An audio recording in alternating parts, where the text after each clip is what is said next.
शिकारी बनकर शिकार मारेगा, दुनिया जीव हिंसा करेगा, राजा एक दूसरे के साथ लड़के करेगा, यानी फिर कर्म फोड़ेगा, फिर इसको कहाँ भेजेंगे, नरक में ठोकेंगे, नरक भोग कर फिर पृथ्वी पर आएगा, फिर ये कुत्ता बनेगा ये चुनक ऋषि, और इसके सिर में कीड़े पड़ेंगे जख्म, और जितने ये जीव हिंसा करे थे बाणदाता चक्रवर्ती राजा के, वो कीड़े उसको चुन चुन कर खाएंगे।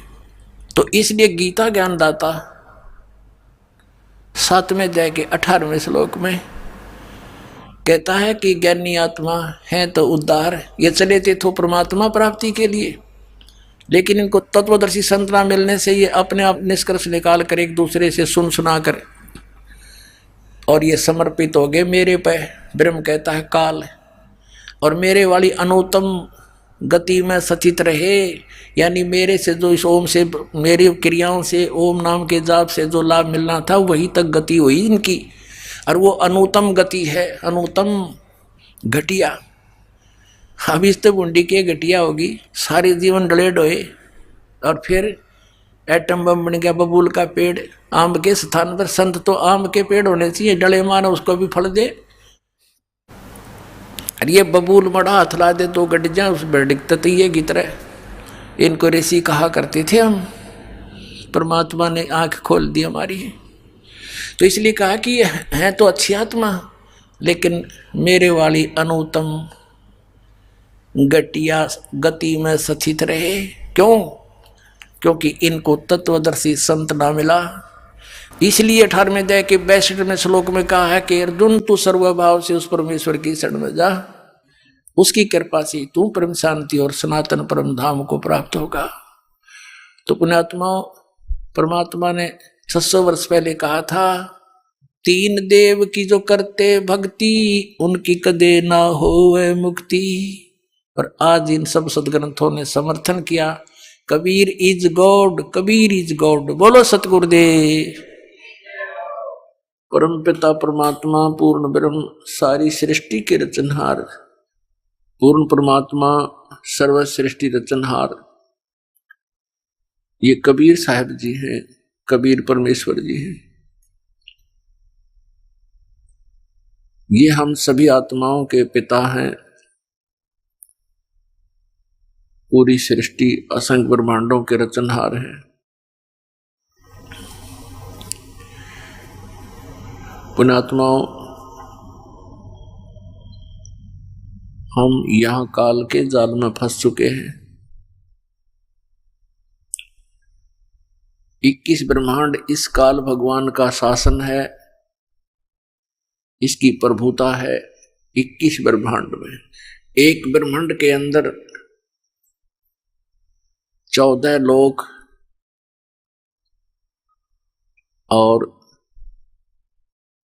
साथ में ये पृथ्वी लोक, स्वर्ग लोक, पाताल लोक और 88,000 खेड़े, ब्रह्मा विष्णु महेश, 88,000 ऋषि, 33 करोड़ देवता, 18 भार बनमाला, 96 करोड़ मेघमाला, 49 कोट पृथ्वी, ये एक ब्रह्मांड के अंदर सामग्री होती है। ऐसे ऐसे इस काल भगवान के 21 ब्रह्मांड हैं। इन 21 ब्रह्मांडों का भी फिर एक ही ग्रुप है।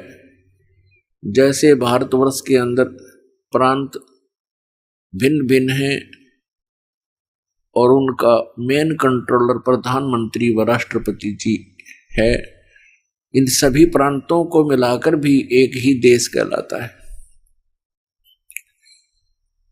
ऐसे ही जानो, इस काल के 21 प्रांत हैं, ओवरऑल ये कंट्रोलर है। इसको सरपुरुष भी कहते हैं। हम इस काल के लोक में अपनी गलती से आ गए।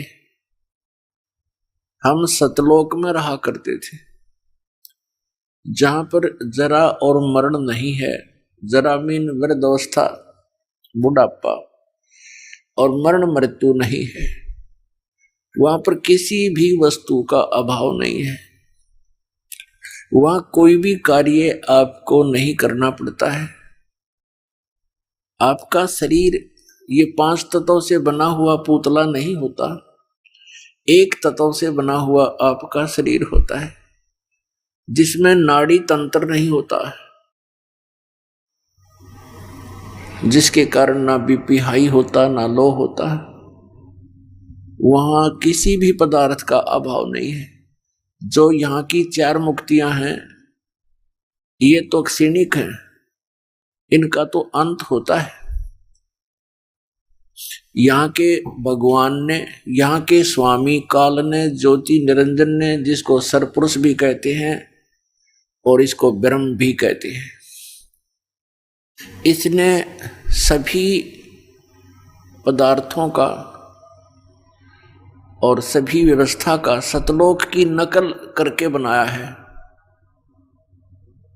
उसका प्रतिबिंब डाल रहा है।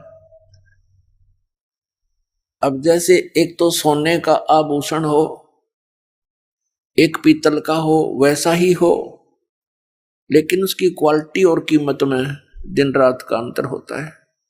ऐसा ही समझो, वहां पर भी हम सभी का ऐसा ही शरीर है, मनुष्य सदृश शरीर है, और ऐसी ही आपकी सृष्टि होगी, आपका परिवार होगा, और वो ऐसा परिवार होगा जिसमें ना कोई रोग होगा, ना मृत्यु होगी, कोई अभाव नहीं होगा। यहां जो बुरा हाल हुआ पड़ा है ऐसा वहां कुछ नहीं है। तो पुण्यात्माओं, जैसे किसी व्यक्ति को यहां बरवाला में प्लाट मिला हुआ है, मकान बना रखा है,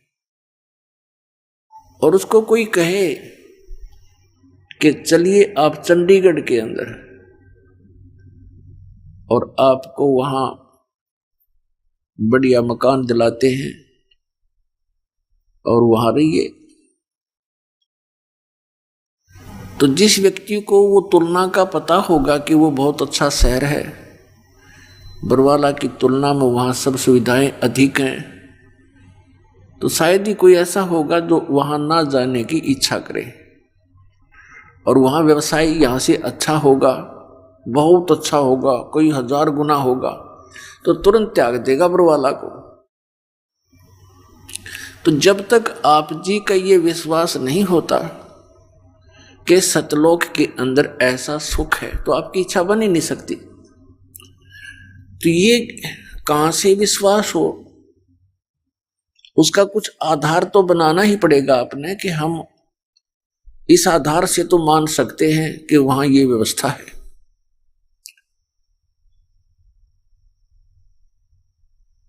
अब उसके लिए काल ने एक जाल फैला दिया, ये काल के पंथ चालू कर दिए, राधा स्वामी पंथ, जय गुरुदेव पंथ, ये सच्चा सौदा डेरा धन धन सतगुरु पंथ, और जगमालवाड़ी और सिरसा वाला, ये दिनोद के अंदर, भिवानी के अंदर हरियाणा में ताराचंद जी ने वही राधा स्वामी ही पंथ का बीज बो रखा है। ऐसे ही कृपाल सिंह जी दिल्ली के अंदर सावन कृपाल मिशन, ब्यास के अंदर राधा स्वामी पंथ, आगरा के अंदर और भी बहुत गणे ठाकुर जी, पता नहीं कितने किए इन्होंने काबली की करबो दी। ये सभी डुप्लीकेट पंथ हैं, काल के पंथ हैं, इनके 5 नाम काल के हैं। अब नाम से मोक्ष होगा, क्योंकि संत मता पूर्ण रूप से नाम पर आधारित है। तो नाम सच्चा हो तो मोक्ष होगा, नाम झूठा है तो मोक्ष नहीं होगा। तो इनके 5 नाम नकली हैं, काल के ही जाप हैं। जहां आशा ता बासा हुई, अब जहां की टिकट बनवा रखी है, जहाज तो वहीं जा छोड़ेगा आपको। तो इन्होंने काल की टिकट बना रखी है आपकी, और आप काल के ही जाल में रहोगे। तो इन्होंने क्या बताया है, एक निरंकारी पंथ है और एक ये अंशादेश पंथ है जो सतपाल जी महाराज और ये प्रेम राउत बाल योगेश्वर जी अमेरिका दीवनों के बहुत गुना प्रचार कर रखे। काबली की करता अपने आप उग जाया करे, ना बोने की जरूरत ना पड़ती, ना देखभाल की हो सकता। आम के पौधे लगा के देखो तो सब नकली पंथ हैं, मनमुखी साधनाएं हैं, निराधार उनके मंत्र हैं, किसी भी सदग्रंथ से मेल नहीं खाते और कोई उनकी मर्यादा नहीं है, जिस कारण से भोले श्रद्धालु उनको परम संत मानकर उनकी शरण ग्रहण करके अपना जीवन नष्ट कर रहे हैं। ये क्या बताते हैं कि सतलोक के अंदर परमात्मा नहीं है, केवल प्रकाश ही प्रकाश है। और वहां मुक्त आत्माएं जो यहां से मोक्ष प्राप्त करके जाती हैं, वो सतलोक के अंदर ऐसे समा जाती है सतपुरुष में जैसे बूंद समुद्र में, वो एक भाव हो जाता है, एक रस हो जाती है। बताओ। और इस आधार से भी करोड़ों प्राणी उनके पीछे लगे हुए हैं, उन्हें ये नहीं सोचा कि ये क्या कह रहे हैं, और निराधार व्याख्या बना रखी है। तो इसके लिए हमने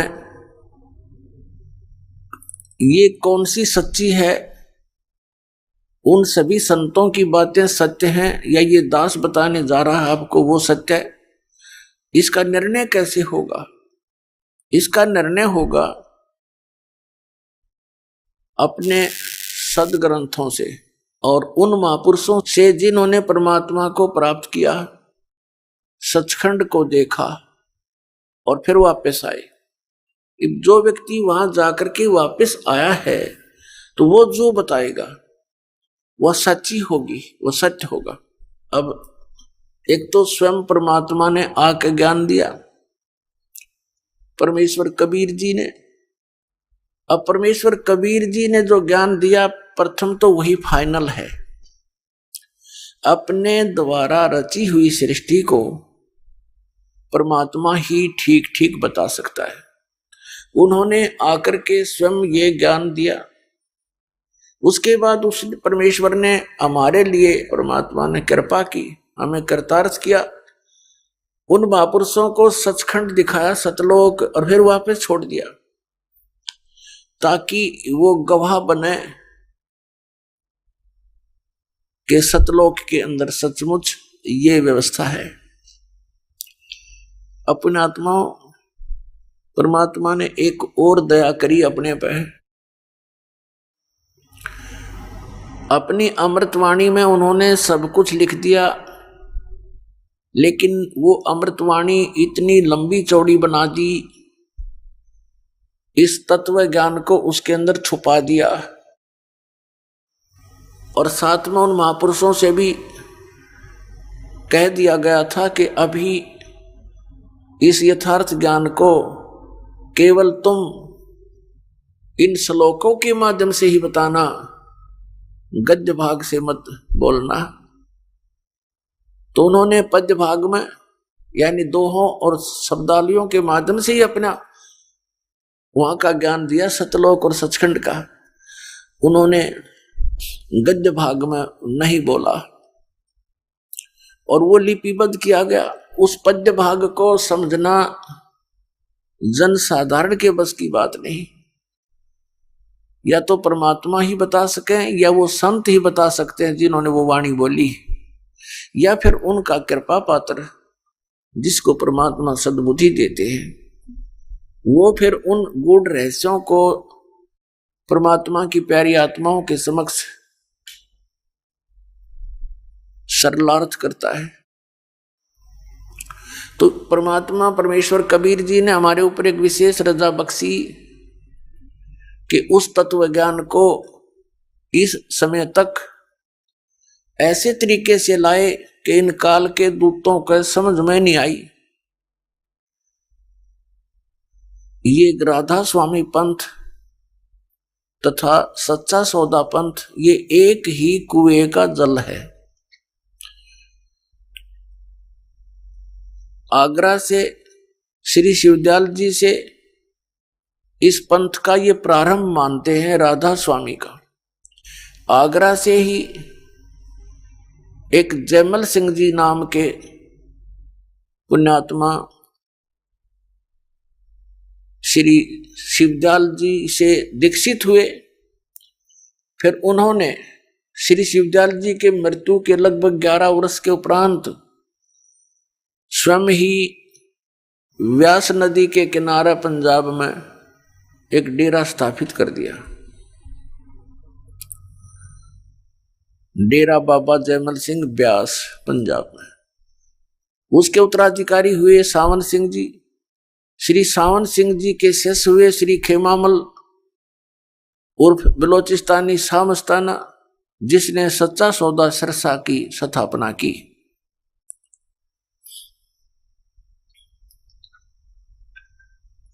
अपने आत्माओं समझदार को संकेत ही बहुत है। इन महापुरुषों को सचखंड का कख भी पता नहीं ना, सतपुरुष के बारे में जानकारी, और इतना टोल जोड़ कर काल के मुंह में झोंक दिया। करोड़ों व्यक्ति फूंक दिए, उस काल के जाल में डाल दिए इन्होंने, और अब बिना मानते। अब इनके गुरुओं ने एक मीटिंग की, राधा स्वामी, धन सतगुरु, जय गुरुदेव, इन सब ने मिलकर आगरा में। और उसमें उन्होंने पहले तो ये देखा कि क्योंकि उनके भक्तों की शिकायत गई कि जी आपके विषय में एक रामपाल संत ऐसे ऐसे बोलता है, वो तो बहुत गलत कह रहा है। उन्होंने मीटिंग की, हमारी यहां से सीडी ले गए वो, उन्होंने सीडी देखा और सबको वहां बुला लिया। 600 एकड़ जमीन किराए, पहली जनवरी की बात है 2012 में जनवरी में, और खड़ी फसल का मुआवजा दे दिया। और ये सब जगह मुनादी करवा दी कि सबने आना है, गुरुजी एक नवी गल दसेंगे। तो इस श्रद्धालु तो पहुंच जाते हैं, पता नहीं क्या फार्मूला और बताओगे भक्ति का।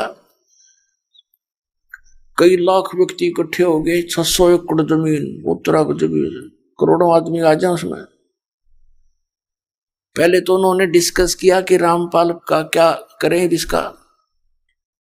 अब रामपाल का क्या करेंगे, पहले तो अपनी किताब न फूको इनने, जब रामपाल का करियो कि मैं करोगे थे। तुमने लिख रखी, तुम्हारे प्रवचन तुम्हारा ही ज्ञान दास तो पढ़ कर सुनावा है भाई, पुस्तक मोल ले रखी है, आप पढ़ो औरों को पढ़ाऊं, देखो ये महापुरुष ऐसा ज्ञान देते। फिर सीडी दिखाई, उनका नहीं समझ में आई कि अभी केस करेंगे तो किस पे करोगे, इनकी दूरी पोल खोल लूंगा। फिर करके देखो एक बार, अगर ये थोड़ा सी हिम्मत कर लेते तो इस पर बैन लग जाए पूरे पंथ पे, इसका एक भी शब्द जनता में नहीं जा सकता इनका। ऐसा बेहुदा ज्ञान है इन लोगों का, कख भी नहीं पता, दुनिया को करोड़ों लोगों को डबो दिया। फिर उन्होंने नवी गल ये दसी सबको कि किसी की पुस्तक नहीं पढ़ना और किसी की सीडी भी नहीं देखना, वो नहीं लेना।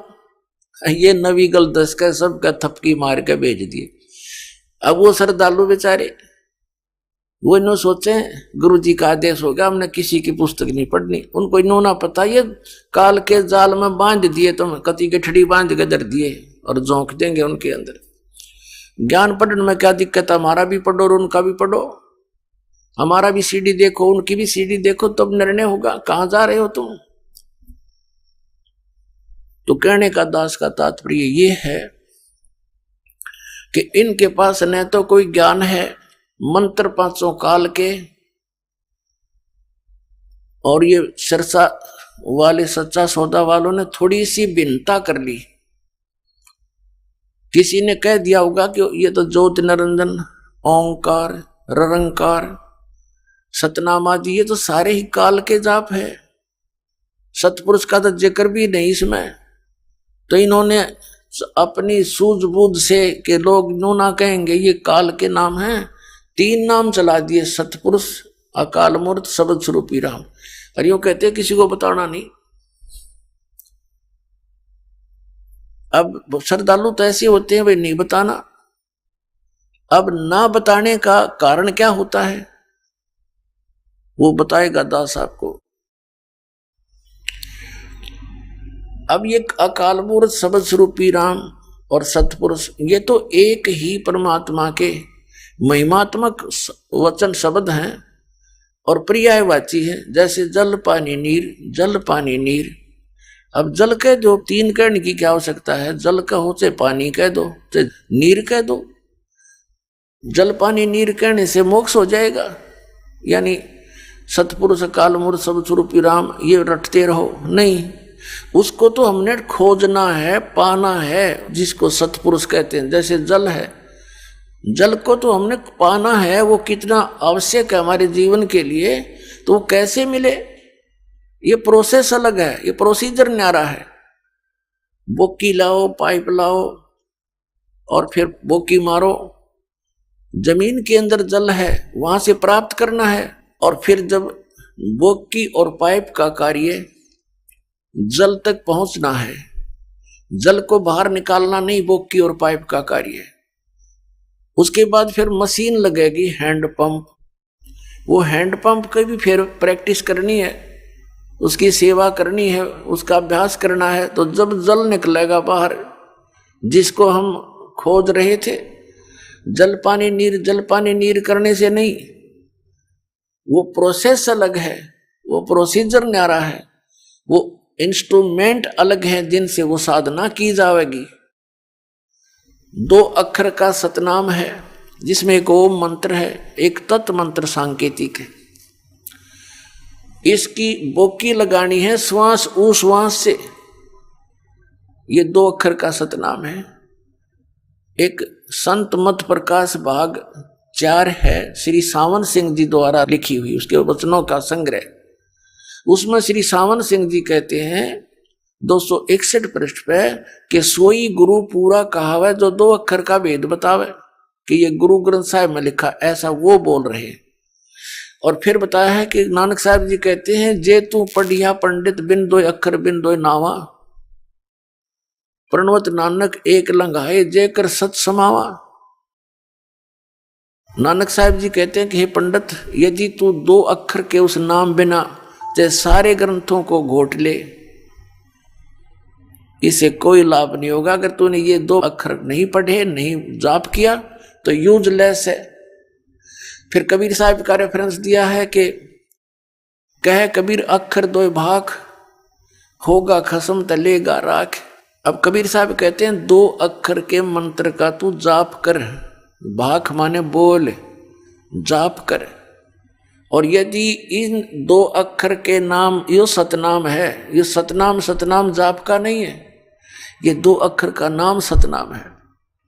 और होगा खसम तलेगा राख, यानी इस नाम का अधिकारी इस पृथ्वी पर 21 ब्रह्मांड में इस दास के अतिरिक्त कोई नहीं है 2 अक्षर के नाम को देने वाला। इनको पता ही नहीं, देंगे टट्टू ये। इन सतनाम का ना पता तो क्या है? सतनाम सतलोक है, सचखंड है, सतनाम सुथान है, सतनाम सतपुरुष है, सतनाम सतलोक भी सतनाम को कहते हैं, सार शब्द भी सतनाम को, सत शब्द भी सतनाम को। तो ये अधिकारी है ये, इनको कख भी पता नहीं किसी भी अध्यात्म मार्ग का, और इतनी दुनिया को काल के मुंह में झोंक दिया। तो इसका देने का अधिकारी इस वर्तमान में इस दास के अतिरिक्त कोई नहीं था। और पहले इन महापुरुषों को मना कर दिया था जिनको ये सतनाम परमात्मा ने दान किया था। अब 2 अक्षर का ही सतनाम है, इसका अधिकारी से लिया हुआ जाप करोगे तो इसका समय आने पर आपकी रक्षा होगी और सचखंड प्राप्त होगा। लेकिन सार शब्द आदि नाम, जिसको सार नाम कहते हैं, सार नाम अर्थात आदि नाम के बिना फिर भी काम अधूरा। एक सतनाम, एक सार नाम। सतनाम में 2 अक्षर है, एक ओम, एक गुप्त। कबीर परमेश्वर जी कहते हैं कि सो हम शब्द हम जग में लाए और सार शब्द हमने गुप्त छपाए। अब ये सार शब्द जो है, ये समझो हैंड पंप है, ये सार नाम हैंड पंप है। जैसे बोकी मार ली, पानी तक पाइप पहुंच गई, पाइप लोअर कर दी, डाल दी, फिर हैंडपंप लगाना पड़ेगा ऊपर, और फिर उसको ऐसे, उसकी भी वो भी जाप करने का है, वो भी जाप करना पड़ेगा, फिर वो जल पानी नीर प्राप्त होगा, वो सतपुरुष अकाल पुरुष शब्द स्वरूपी राम न्यो प्राप्त होगा। इस 3 मंत्र के जाप है, इस अकाल मूर्त शब्द स्वरूपी राम सतपुरुष, इससे नहीं। एक तो 2 अक्षर का सतनाम और तीसरा वो आदि नाम सार नाम।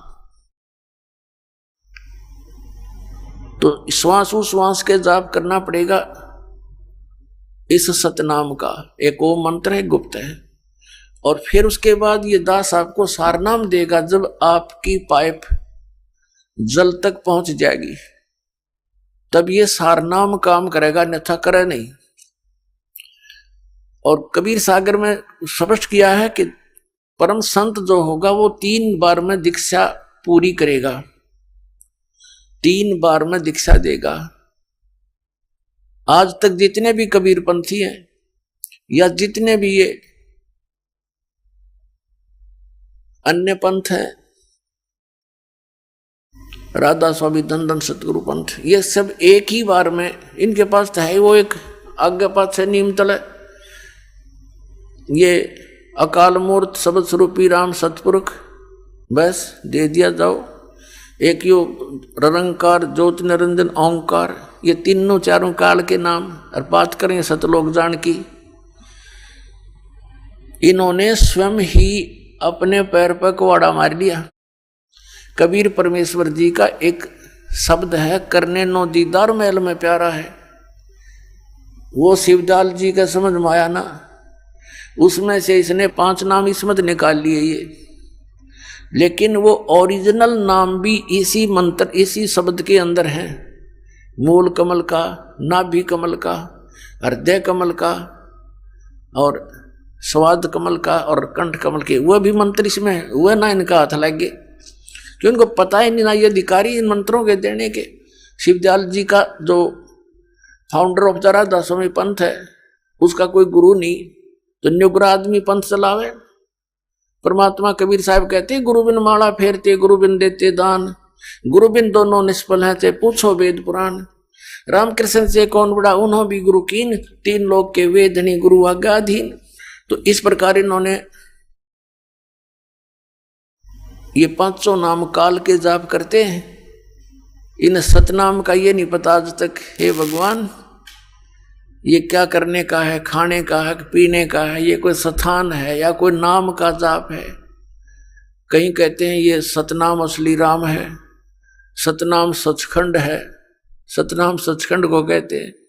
कहीं कहते हैं सतनाम स्थान है, फिर सतनाम सतपुरुष भी सतनाम है, सतलोक भी सतनाम है, सारनाम भी सतनाम है, सार शब्द भी सतनाम है, और सतनाम भी सतनाम है। हुआ भाई बांडे जो कि बांग पी का बोल लग रहा आदमी, अब बताते हैं हम सतलोक जाएंगे, सचखंड जाएंगे।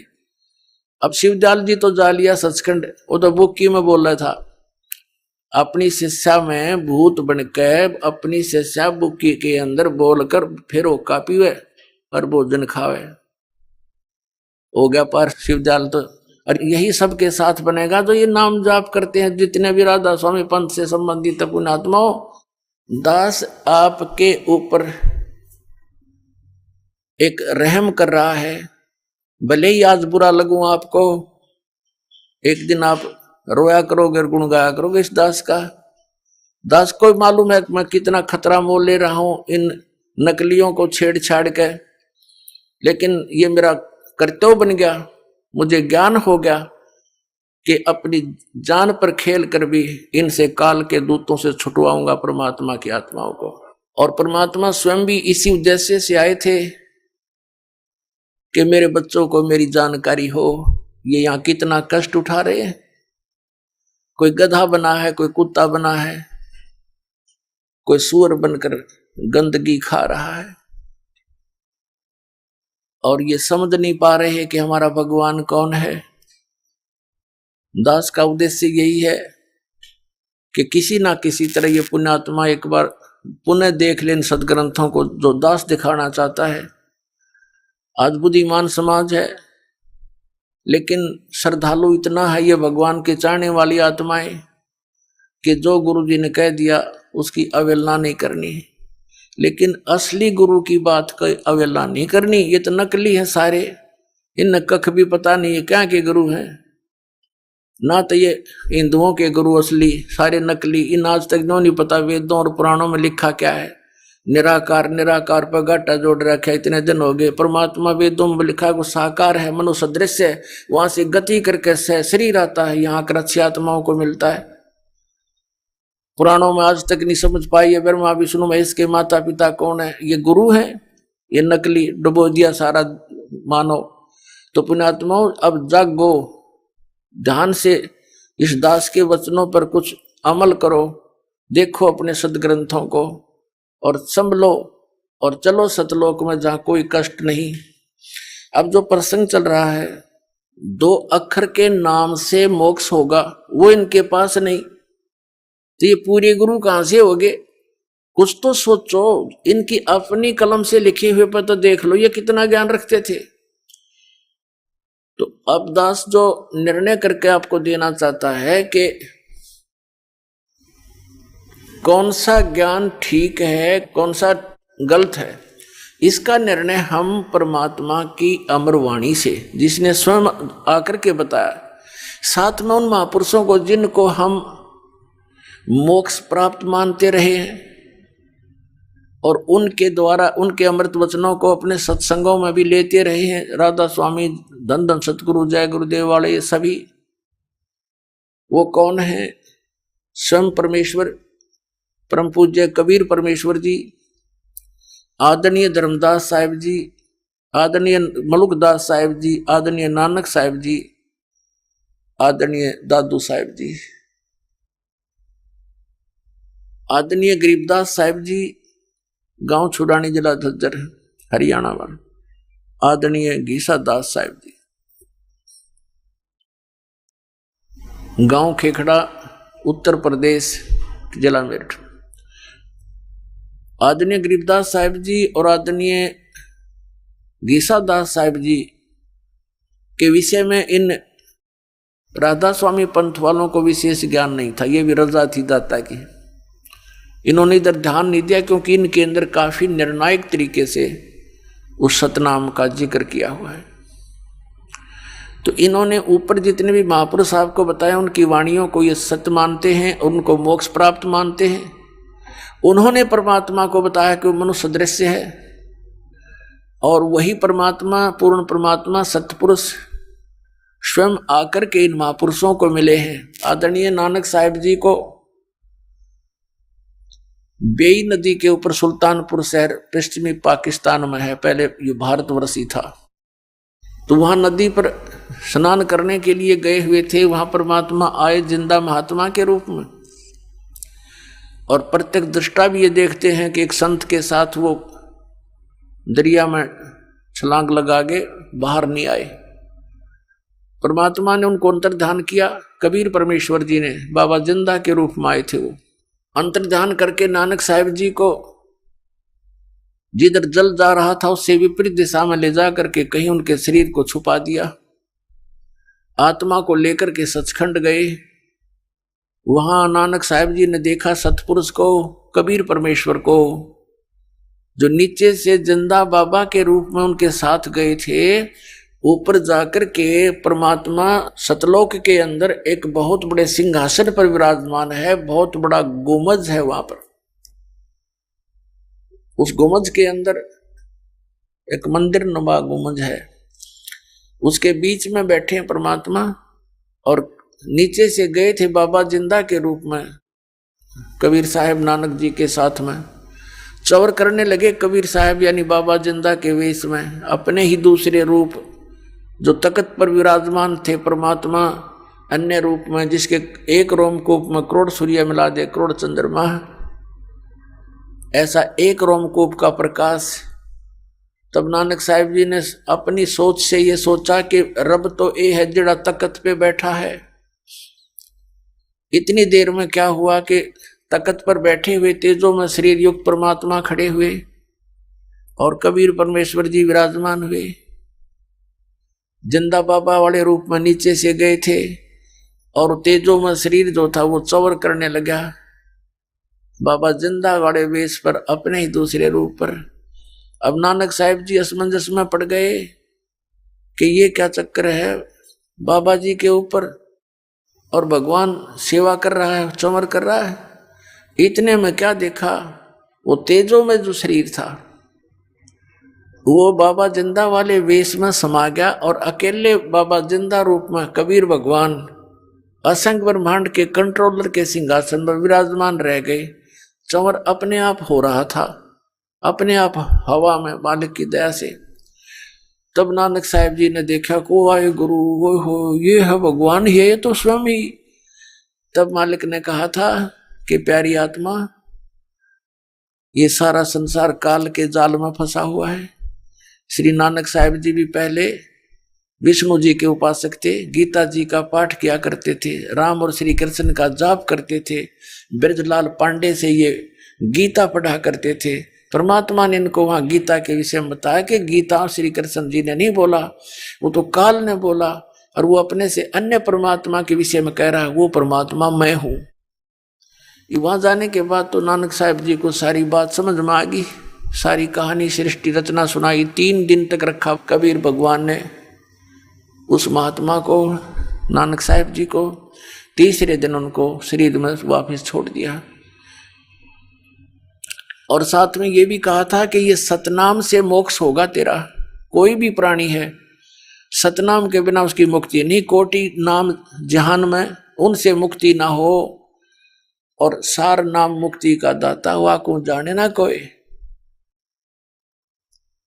तो नानक साहब जी से कहा था कि मैं काशी शहर के अंदर बनारस में वहां एक धानक रूप में रह रहा हूं, जुलाहे रूप में।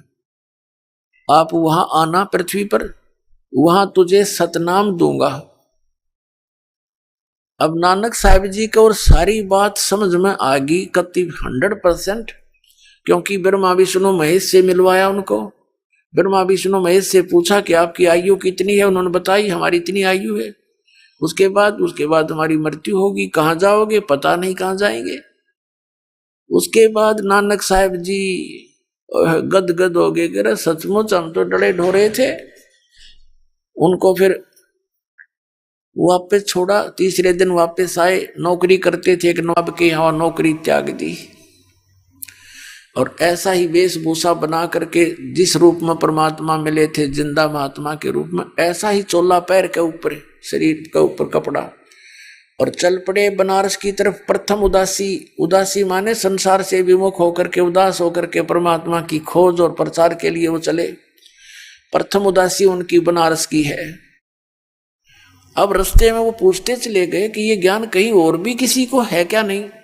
जो भी कोई साधु संत डेरा मिलता वहां जाकर के प्रश्न करते थे कि ब्रह्मा विष्णु महेश के माता पिता कौन है। सभी कह देते थे ये तो अजरो अमर हैं, इनके कोई माता पिता नहीं है। नानक साहिब जी आगे तुर जाते थे, आगे चल पड़ते कि नहीं इनके खक नहीं पता इनको। ऐसे चलते चलते कहाँ पहुंचे, रामानंद जी के पास, ब्राह्मण के पास, कि उससे बात करूं, उससे भी चर्चा करूं। रामानंद बहुत पहुंचे हुए महापुरुष माने जाते थे बनारस के अंदर, काशी के अंदर, और वो भी कबीर परमेश्वर ने उनको भी सेट कर रखा था। पहले ही उनके साथ वार्ता हुई थी। वो भी श्री कृष्ण राम के पुजारी थे और शंकर भगवान के पुजारी थे, और विष्णु से ऊपर किसी को नहीं मानते थे। उनको भी सचखंड ले जाकर वापस छोड़ा था।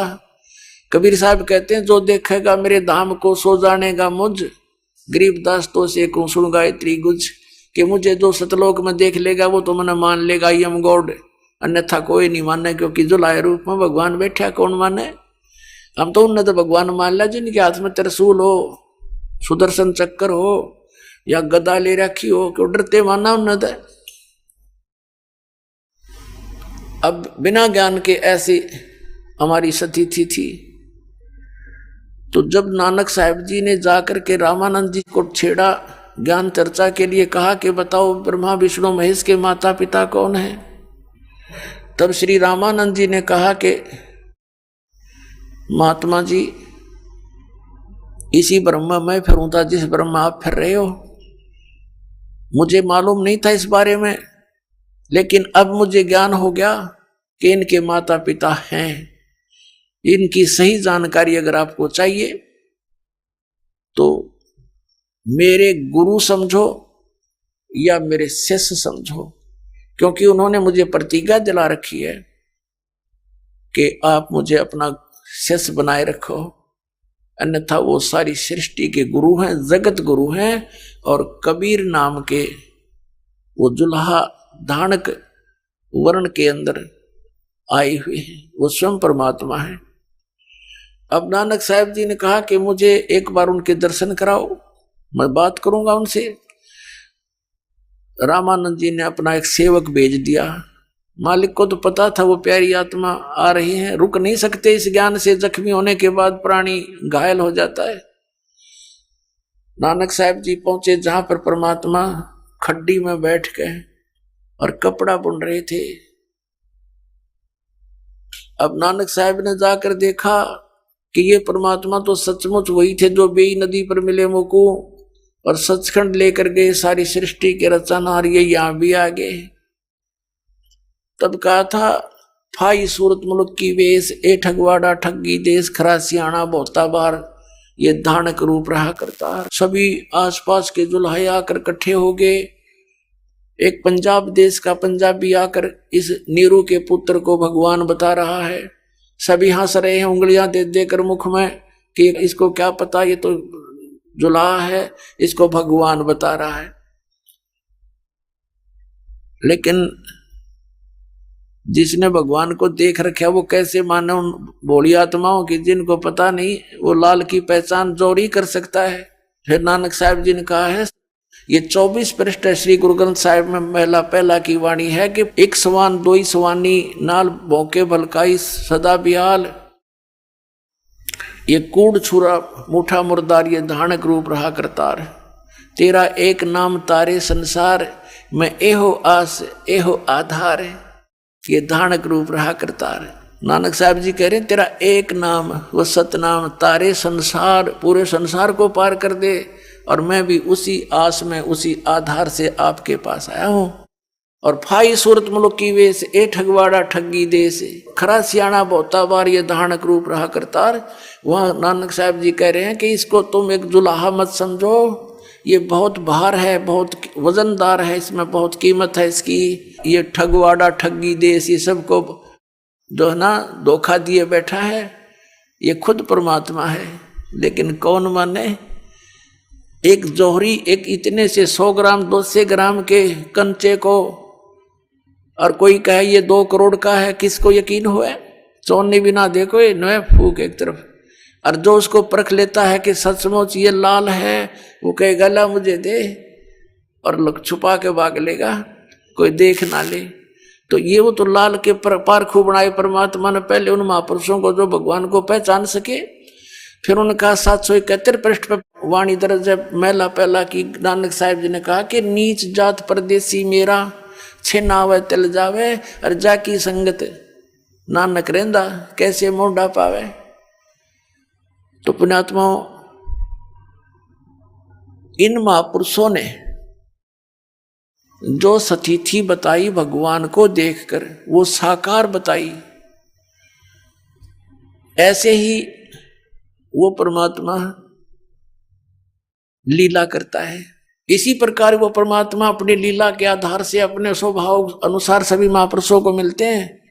जैसे ऋग्वेद मंडल नंबर 9 और सूक्त नंबर 1 मंत्र 8-9 में, ऋग्वेद मंडल नंबर 9 सूक्त 86 के मंत्र 26 और 27 में, ऋग्वेद मंडल नंबर 9 सूक्त 82 के 1, 2, 3 में, ऋग्वेद मंडल नंबर 9 सूक्त 96 के 16 से 20 में, ऋग्वेद मंडल नंबर 9 सूक्त 20 मंत्र 1 में, और भी अनेकों स्थानों पर ऋग्वेद मंडल नंबर 9 सूक्त 94 के मंत्र 1 में यह स्पष्ट किया है कि वो परमात्मा सतलोक में रहता है, ऊपर तीसरे मुक्ति धाम में।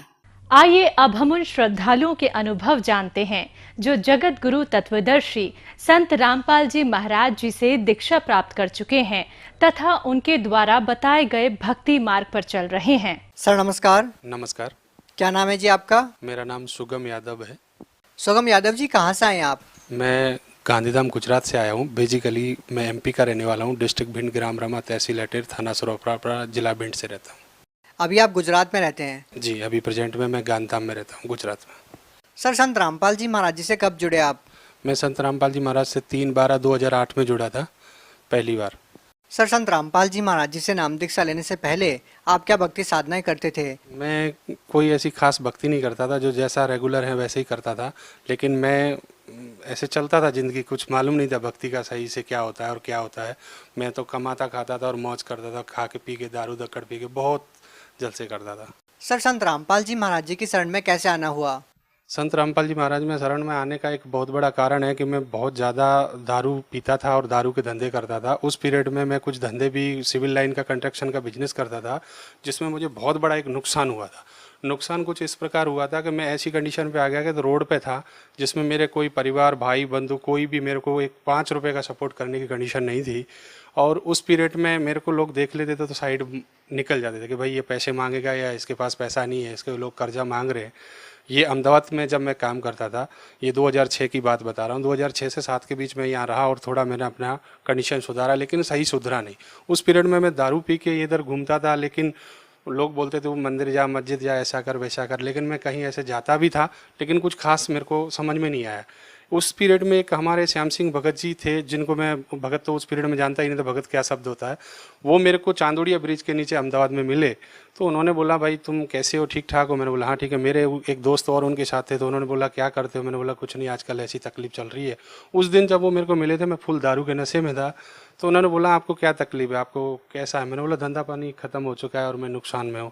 तो बोला कल मेरे को मिलना, आज आप ठीक नहीं हो, आप दारू पियो और आपसे आज बात नहीं कर सकता। मैंने बोला ठीक है जी। मैं नेक्स्ट डे उनसे मिलने के लिए बड़ा इच्छुक था कि भाई उन्होंने मेरे को बोला है, मैं उनसे मिलने जाऊंगा। मैं उनको मिलने के लिए सुबह गया, तो उन्होंने मेरे उस पीरियड में मेरे से ज़्यादा बात ना करते हुए गहरी नज़र गीता दी और बोला कि इसको आप पढ़ना और पढ़ के आपको जो समझ में आया उसका मेरे को बताना कि आपको क्या अच्छा लगा और क्या बुरा लगा। मैं कहा ठीक है जी। मैं वो बुक लेके आया जी, मैं घर पे रख ली और उसको पढ़ना चालू किया। पढ़ते पढ़ते उस बुक में मेरे को जब सृष्टि रचना पड़ी, तो मेरे दिमाग में बहुत बड़ा टेंशन हो गया कि यार ये कौन से ऐसा संत होते हैं जो इस तरीके की वातावरण है, आप ये ब्रह्मा विष्णु महेश ये सब। मैं तो उस पीरियड में हनुमान जी की पूजा भी करता था कि मेरे को ऐसे लगता है, मुझे भूत बहुत परेशान करते थे। भूतों की पूजा के चक्कर में, भूतों के डर की वजह से मैं हनुमान जी की पूजा करता था। तो मैं जानता था हनुमान से सर्वश्रेष्ठ है, उनसे बड़ा कोई है ही नहीं। लेकिन उस पीरियड में जो चीज़ बनी वो समझ में आई, तो उन्होंने मेरे को बोला कि हम एक दीपक जलाते हैं, और उसमें गहरी नज़र गीता में दीपक भी गुरुजी के आगे रखा था, संत रामपाल जी महाराज के आगे। तो मैं वो दीपक जलाने लगा घर में। मैंने सारे अगरबत्ती मैं बहुत सारी लगाता था, वो बंद कर दी, वो दीपक जलाने लगा। मेरे धीरे धीरे जो कंडीशन थे वो बहुत अच्छे होने लगे। कच्चे जी होने लगे कि मेरी गुटखा छूट गया, दारू छूट गई। उन्होंने मेरे को पहले समझा दिया था, तो ही आप ये इस मार्ग को पकड़ना जो आप पूर्ण रूप से आपको नशा पता छोड़ना पड़ेगा। सर आपने नाम दीक्षा भी नहीं ली थी, केवल संत रामपाल जी महाराज जी की पुस्तक ही पढ़ी थी, तभी आपने नशा छोड़ दिया? बिल्कुल बिल्कुल, उसी पीरियड में, क्योंकि उन्होंने मेरे को पहले ये चीज़ बताई थी, तो ही शरण में जाना जो आप नशा छोड़ सकते हो, क्योंकि उनको पता था यार। सर इतनी आसानी से कोई व्यक्ति नशा नहीं छोड़ पाता है, जबकि वो अगर वो नशा मुक्ति केंद्र में भी जाए तब भी वो नशा नहीं छोड़ पाते हैं, तो आपने कैसे नशा छोड़ दिया? लेकिन मेरे को तो ऐसा चमत्कार हुआ है कि मेरे को जो मेरे साथ वाले लोग थे वो ये कहते थे, तू यार ये क्या चक्कर में पड़ गया है, चल कहीं लगा लेते, ये पैक शैक मार लेंगे। मैं भाई मेरी कंडीशन ये है कि मैं छूना भी पसंद नहीं करता हूँ, क्योंकि मैंने वो जो उन्होंने मेरे को पहले जो एक वो बताया था नियम, कि ये नियम करो तो ही जाना, और नियम करने के बाद मुझे सुख प्राप्त होने लगा। सुख ऐसा हुआ कि मेरा धंधा चलने लगा। अब जो आदमी को जहाँ रोटी मिलेगी उसको तो मज़ा ही आएगा ना भाई, वही अच्छी जगह दिखेगी, तो मेरे को अच्छा लगने लगा। 3 महीने में नाम इनके शरण में था, बिना नाम लिए, मतलब भक्ति का पूरा नियम निभा रहा था। उसके बाद जब अगस्त का एंड आया, अगस्त से और थोड़ा आगे का टाइम आएगा, दिसंबर में मैं करीबन 7 तारीख के आसपास में मेरा राजकोट में काम चालू था, और राजकोट से जब मेरे पास फ़ोन आया कि मेरी बच्ची की तबीयत ख़राब है। उस पीरियड में मेरी बच्ची कुछ 6 महीने की थी, और बच्ची की कंडीशन ऐसी ख़राब थी कि उसको कोई भी डॉक्टर लेने के लिए एग्री नहीं था। 5 मिनट में उसको समझो कि उल्टी और दस्त हो रहे थे उसको। तो डॉक्टरों ने बोला कि भाई 20,000 रुपये भर दो, मेरे पास तो 200 रुपये थे, मैं 20,000 कहाँ से भरता। मैं लाया तो मेरे को श्याम सिंह भगत जी जो थे संत रामपाल जी महाराज जी की शरण में, वो ऑलरेडी पहले से जा चुके थे, मैं नहीं गया था। तो उन्होंने बताया था कि मेरे गुरुजी के पास जाते समय आपको कुआं और खाई बहुत बड़ा नुकसान दिखेगा, कि मैं जाऊंगा तो नुकसान होगा, नहीं जाऊंगा तो ये आपको ये चीज़ समझनी कि आपको क्या करना है।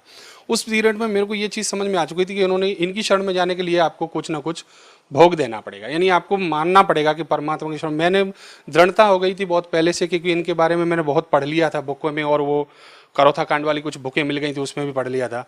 मैं दृढ़ होकर साहब चला गया, और जब मैं सर वहाँ गया, आश्रम घर छोड़ा था, तो बच्ची की कंडीशन खराब हुई, पत्नी को बोल दिया ये जो अगर मर जाए तो इसका अंतिम संस्कार कर देना, मैं तो आश्रम जाऊँगा चाहे कुछ भी हो जाए।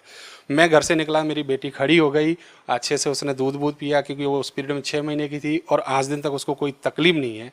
और इतना मतलब मैं उस दिन से दृढ़ हो गया हूँ कि आज मेरे को कोई ये बोले कि तुम संत रामपाल जी महाराज की शरण में गए और आपको मैं गोली मारूं, मैं बिंदास खुले खुले गोली खा सकता हूँ, क्योंकि मेरे परमात्मा मुझे बहुत बार बचाए।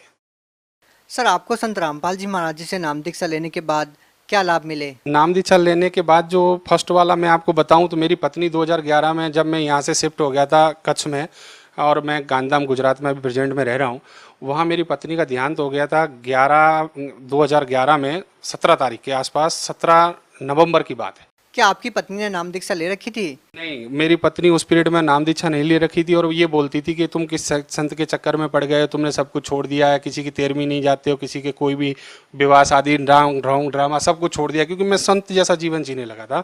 और उसको ये चीज़, उसको पड़ोसी प्रॉब्लम दे रहे कि तेरा पति है ना थोड़े दिन बाद संत हो जाएगा, कोई बोलता कुछ हो जाएगा, तो वो टेंशन में थी।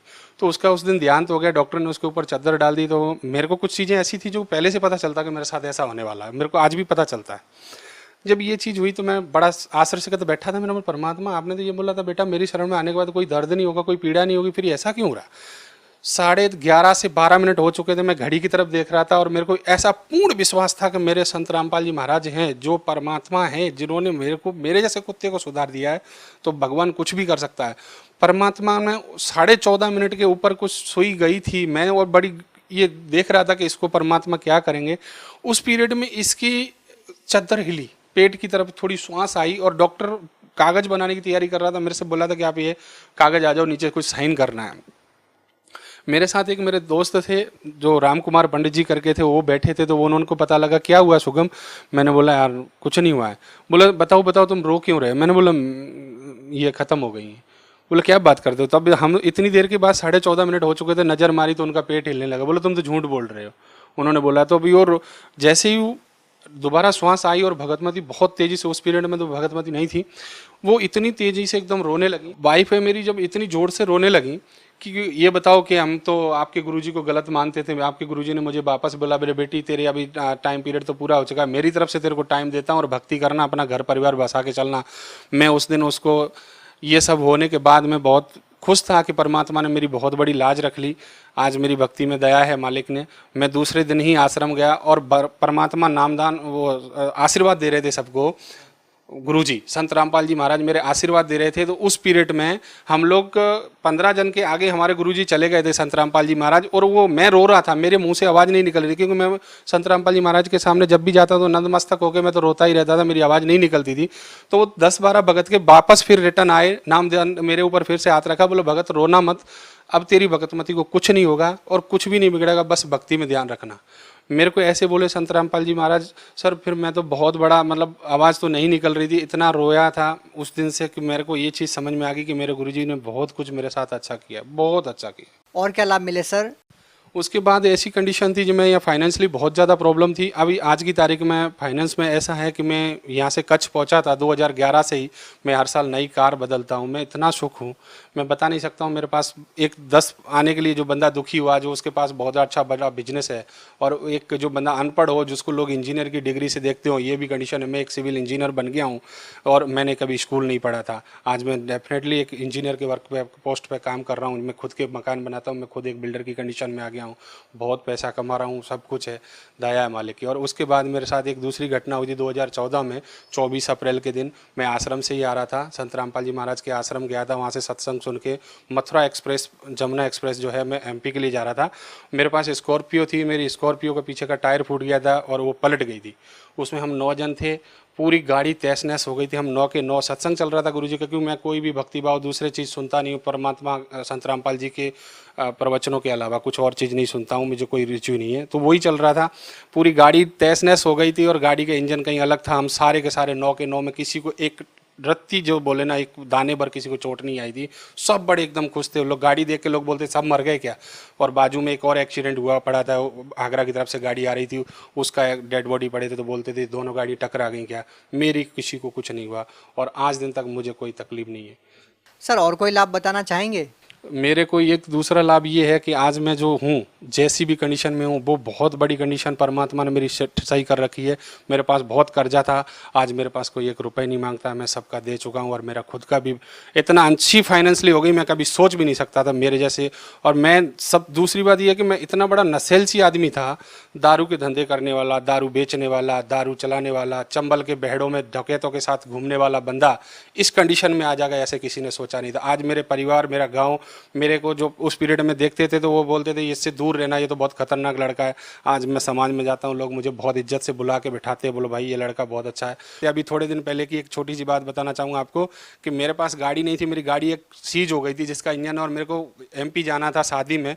मेरी पत्नी बोली कि मेरे को है ना गाड़ी के बिना नहीं जाना है क्योंकि हम लोगों का स्टेटस डाउन होगा। तो मैंने बोला देखो यार, अपन परमात्मा के भगत कैसे भी चल पड़ेंगे। बोलो नहीं, आप परमात्मा से, संत रामपाल जी महाराज से अरदास लगा दी हमारे बच्चों ने और मिसेज ने, हमने सबने। मेरे को 3 दिन के अंदर मैंने नई शिफ्ट कार लेके तब मैं गांव गया।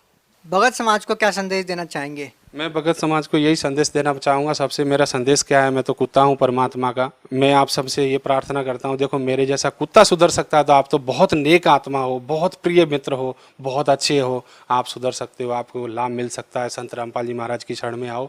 मेरे जैसे कुत्ते को इतना धन दे दिया भगवान ने, जो भीख मांगता था, भिखारी था, आज उसको इतने सुख कर दिए। हर 12 महीने में गाड़ी नई चेंज करता है, मन पड़े। मैं आज कुछ 2011 से लेके अभी तक मैंने 24 गाड़ियां चेंज कर ली। इतना सुख मिल रहा है भगवान को, इससे ज़्यादा क्या ले सकते। जो कुत्ते को दे दिया आप तो अनेक आत्मा, आपको सबको देगा भगवान। जी धन्यवाद। सत साहिब।